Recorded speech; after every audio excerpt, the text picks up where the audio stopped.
I don't know any more details. I've got to hang up and help him. Sir, I have to ask you these questions. Okay, they're en route. Is there any serious bleeding? Yes, he's bleeding. Okay, is he completely awake? Yes, he's awake. Okay, what part of the body was injured? I don't know, but I've got to go. Sir, I need to know where he was shot. Do what? I need to know where he was shot at. I don't know. He's right there and you don't know where he was shot? Yes. Where's he bleeding He's bloody all over. He's bloody all over? Yes. Okay, do you know what he was shot with?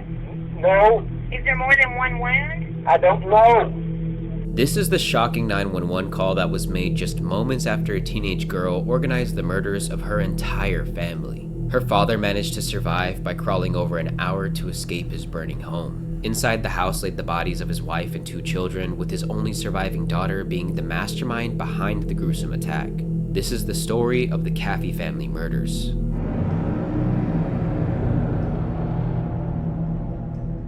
In 2008, 16-year-old Erin Caffey was going through her rebellious teenage phase. Erin had attitude, talked back to her parents, and wanted to have everything go her way. This behavior was nothing out of the ordinary, and Erin's parents didn't really think too much of it. The Caffey family were devout Christians and spent every Sunday attending their local church for service. Erin had 2 younger brothers, Tyler and Matthew, and all 3 were active members in their religion. Erin sang in the choir, and they even taught a Bible-based curriculum in their homeschool academic courses. The Caffeys were the picture of the perfect family, but it would all come crashing down before they even saw it coming. Over the summer in 2007, Erin got a job working as a fast food employee at a local Sonic, and that's where she met 18-year-old Charlie Wilkinson. Charlie was the stereotypical idea of a bad boy, and Erin grew a special fondness towards him. Charlie's online profile shared his interest in profanity and mature content, and Erin immediately started showing her own interest in those same topics. After a few weeks of getting to know each other, Erin and Charlie took a step further and made their relationship official.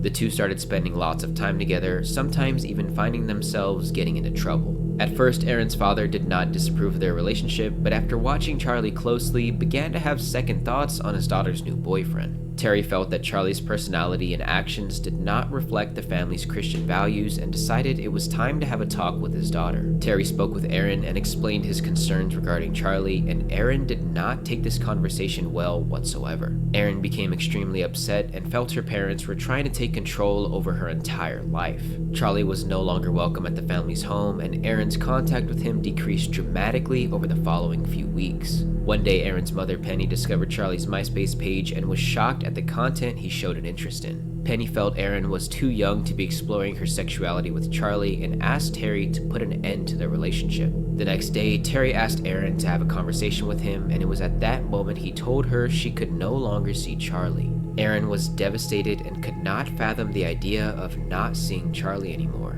It was at this moment Erin came up with the dark idea of keeping her family from getting in the way of her love life. Erin started sneaking out to see Charlie, and that's when she proposed her idea to him. Erin told Charlie they could be together without any distractions on one simple condition. Charlie was instructed that if he really wanted to be with Erin, he would need to murder the entire Caffey family. At first, Charlie was a bit surprised at Erin's request, but eventually she managed to get him on board completely. Charlie agreed and even recommended 2 friends that could help them execute their plan to perfection. Once the details were ironed out, Erin returned home and told Charlie to wait for her signal. Charlie reached out to 2 of his friends, Bobby Johnson and Charles Wade, and convinced them to help murder the Caffey family in the name of his love. The 2 friends hesitated at first, but agreed with Charlie after he promised to pay them for their participation in the murders. A few days later, Erin texted Charlie that it was time for their plan to finally be carried out. Late that night, Erin left their front door unlocked and ran outside to sit in the getaway vehicle that was being driven by Bobby. Charlie and Charles armed themselves with multiple handguns as well as 2 samurai swords they planned to use during their attack.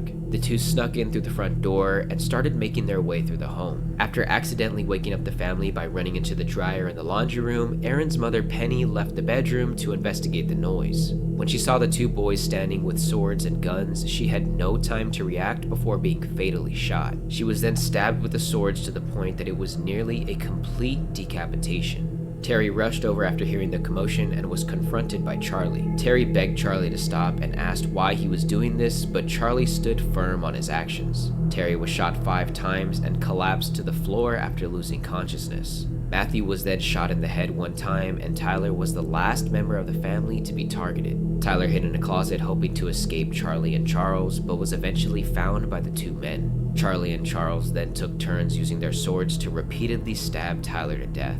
Once they were sure they had gotten every member of the family, the 2 men looked to start the second phase of their plan. Using lighters that they brought with them, they set fire to the house, ran out the front door, and got into their getaway vehicle. The group then drove over to a trailer where Erin and Charlie celebrated their attack by having intercourse together. Erin and Charlie were excited to begin their new life free of any distractions, unaware of a very important detail they had overlooked. In the burning house, Terry regained consciousness to find himself in a horrific situation. Surrounded by the bodies of his wife and children and engulfed in flames, Terry started crawling out of the house as fast as his injured body could take him. Terry managed to get out before falling victim to the flames, but was presented with yet another obstacle standing in his way. Terry crawled over 1,000 feet to a neighbor's home in an attempt to call the police. After over an hour of crawling, Terry's neighbor stumbled across his gruesome injuries and called the police for him. This is Tommy Gaston. I've got a man that's been shot. He's out here at my house now. Okay, so down the line. I'm going to contact you, champion, okay? Okay.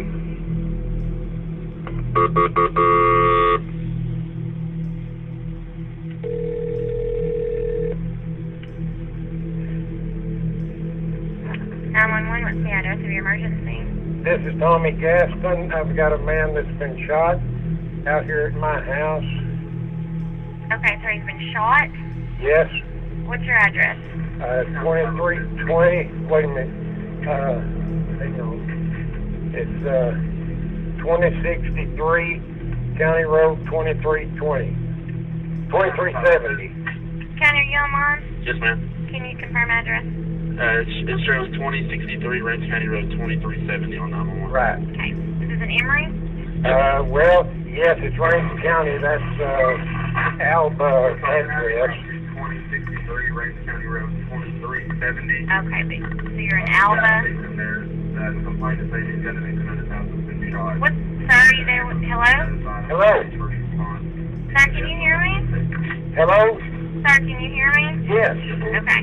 All I can hear is counting. Counting, can you mute your radio?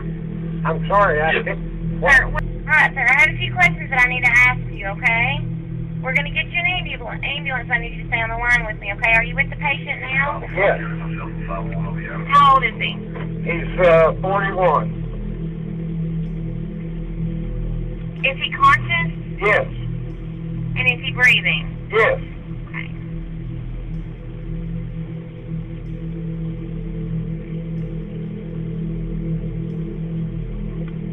Sir? Yes. Okay, I'm sorry. When did this happen? I don't know, just a little bit ago. And we've also got a house on fire out here. And the house is on fire? Is the assailant still nearby? Are they? Is the person who shot him still nearby, sir? Yes, he's right here at me. You shot him? No, I didn't. I don't know any more details. I've got to hang up and help him. Sir, I have to ask you these questions. Okay, they're en route. Is there any serious bleeding? Yes, he's bleeding. Okay, is he completely awake? Yes, he's awake. Okay, what part of the body was injured? I don't know, but I've got to go. Sir, I need to know where he was shot. Do what? I need to know where he was shot at. I don't know. He's right there and you don't know where he was shot? Yes. Where's he bleeding He's bloody all over. He's bloody all over? Yes.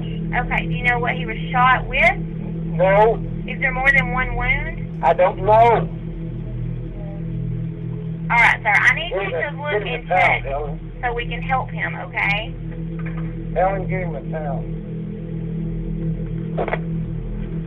Sir? Hello. This is county. Did they hang up? Yes, ma'am. You got officers in route? Yes, ma'am. Did you get any more information out of him than I did? No, I just connected him right over as soon as he said there was a gunshot. Okay. Alright, thanks. Uh-huh. Alright, bye. Terry identified Charlie as the attacker, and police were quick to locate and arrest the group. After being taken in for questioning, many of the group members had different stories to tell, but one main detail stayed consistent through them all. Every member of the group told police Erin was the one who had planned the murders of her own family. Police arrested the group and charged each of them with 3 counts of capital murder. During the trial, Charlie, Bobby, and Charles expressed their remorse for their participation in the murders. Erin, on the other hand, had a cold and calm attitude throughout the trial, and the courtroom definitely took notice. The prosecution looked to sentence both Charlie and Charles to death, but Erin's father stepped in to request a lighter sentence. Terry explained that sentencing the 2 men to death would not bring his family back, and he was making progress towards forgiving Erin for what she had done. Ultimately, everyone involved received a sentence of life in prison, with Bobby Johnson being sentenced to 40 years. Following the conclusion of the trial, Terry announced his forgiveness of Erin and still visits her while she remains incarcerated to this day.